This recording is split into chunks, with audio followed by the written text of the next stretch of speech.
آج میں آپ کی خدمت میں ایک حقیقی واقعہ پیش کر رہا ہوں۔ ایک نہایت ہی غریب تنگ حالات کا مارا ہوا شخص میرے پاس آیا۔ میں نے اس کو ایک وظیفہ، ایک عمل بتایا۔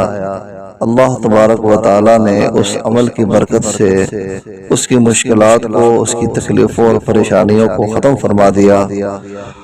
تو میرے دل میں یہ بات آئی کہ یہ واقعہ میں آپ لوگوں کو بھی سناؤں اور وہ وظیفہ بھی میں آپ لوگوں کو بتاؤں جو میں نے اس مفلوق الحال شخص کو بتایا تھا۔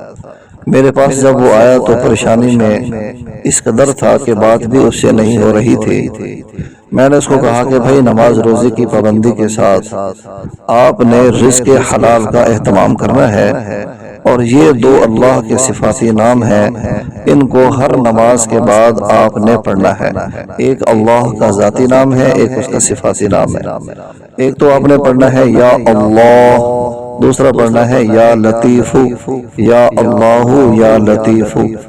41 مرتبہ ہر نماز کے بعد آپ نے اس کو پابندی سے پڑھنا ہے، اور کوئی کام جو آپ کو پسند ہو یا آپ کو آتا ہو، اللہ پر توکل کرتے ہوئے وہ شروع کر دینا ہے۔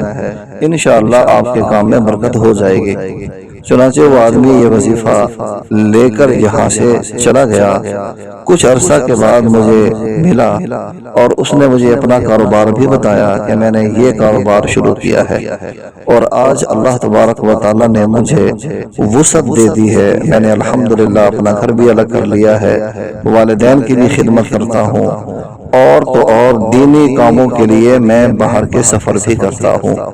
تو میرے دوستو، رزق اللہ کے ہاتھ میں ہے، روزی اللہ کے ہاتھ میں ہے، وظائف میں یا ان چیزوں میں نہیں، ان سے انسان اللہ کو پکارتا ہے اور دعا کرتا ہے، پھر اللہ تبارک و تعالیٰ کی رحمت متوجہ ہوتی ہے اور اللہ پاک وسعت عطا فرما دیتے ہیں۔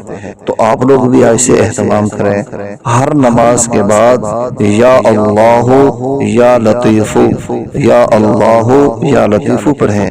میں اللہ پاک سے دعا کرتا ہوں اللہ آپ کو بھی ایسی ہی وسعت اور کشادگی اور برکتوں والی زندگی نصیب فرمائے۔